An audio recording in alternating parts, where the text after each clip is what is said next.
Hey guys, it's Zaid here, and I'm going to be talking about cryptocurrency and Bitcoin.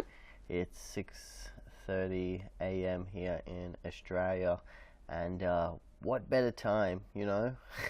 I was just thinking, like, there's going to be heaps of people in the crypto space that just wake up and have a look at that, Bitcoin US dollar price. Let's check it out.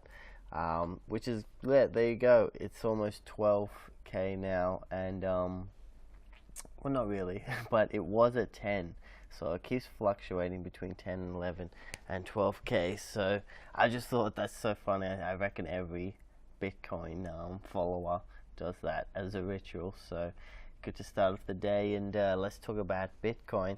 I wanted to talk about, for this first video, is Bitcoin, a bubble?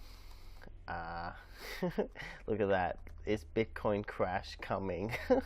I don't know if there's people, I think people search that because they're either, some of them are hoping for the crash so they can buy in at a low price, or some people just want it to crash so they can stop FOMOing. But is Bitcoin a bubble? And the reason I wanted to talk about that is because I got Alex Becker hitting me up with his chat box.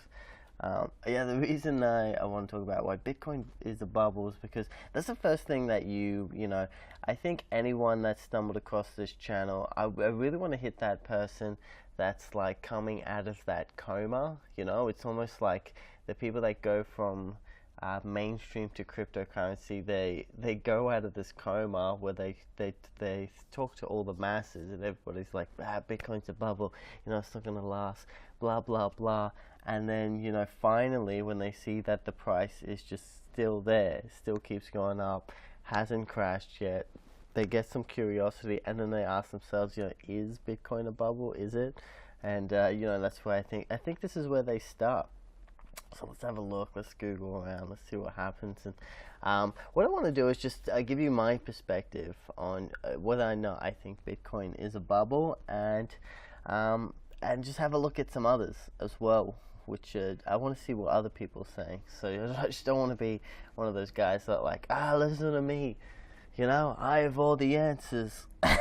Nah. Let's have a look at what other people think, and just what's the general consensus out there. Bitcoin is a speculative mania, according to the governor of the Reserve Bank of Australia. Oh, wow. Well, governor of the Reserve Bank of Australia, he knows what he's talking about. Yeah, it's just because he's the governor of the bank. Everyone. That's. I was just thinking, isn't that weird that Google's got your location down, because I'm over here in Sydney, Australia, and it's already customized for me. So you guys might get something different over in the States, but I'm not going to read anymore because I think that's just mainstream crap. First of all, I'll tell you what I think. And when people ask me, is Bitcoin a bubble? I think it is. It is a bubble. Why I think that is because it just follows the same patterns right now as the Dotcom Bubble. Anyone that doesn't know much about the Dotcom Bubble, look that up, have a little read. So as the internet came in, from what I understand, is from 97 to 2001, everybody was assuming that business was just going to hop online very quickly, and they invested on all these businesses and domains that they thought were going to go well. And then what happened was a lot of these businesses and domains were useless, and they just crashed and lost a lot of investments, money. So I think that whenever you want to predict the future, you got to have a look at patterns in the past. I think we can all agree on that. And from what I can understand from the dot-com bubbles, the massive change occurred here. People didn't understand it and lost a lot of money. Okay, and at the end of the day, the companies that I just want to say ate shit. The companies that ate a big dick is the companies that didn't provide any value in the marketplace. You know, there was a ton of companies that came up, didn't really have any value, and then disappeared. But it was also companies like if you go, what companies survived the dot-com bubble? I urge you to look that up and look at all these companies: Amazon, eBay. They were priced, and they're all born in that time. Okay, peaked in 1999. Because all of these businesses, they were unique. You know, they provided a unique value to the marketplace that solved issues around time and effort. You know, Amazon especially made it easy for people to be able to buy online. Same with eBay. eBay had a unique method with its bidding system. So that's what you got to ask yourself. You know, all these coins are coming to the marketplace. Is it unique? Does it give value to the marketplace? Does it save people time, energy, money? Was it well executed on? You know, Amazon had a great user interface. That's why they, are around today. So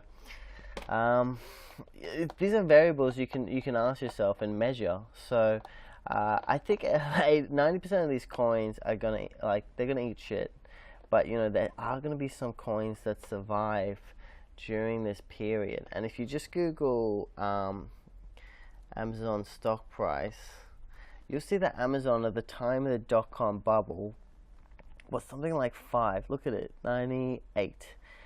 97, $1.48.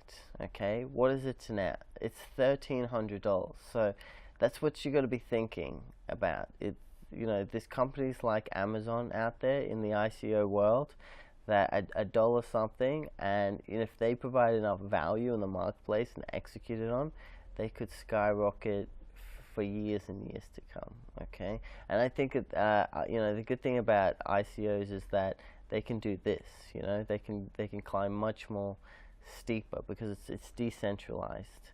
And we'll be talking about that later if you don't know. So that's my opinion. Just give it to Mary over here.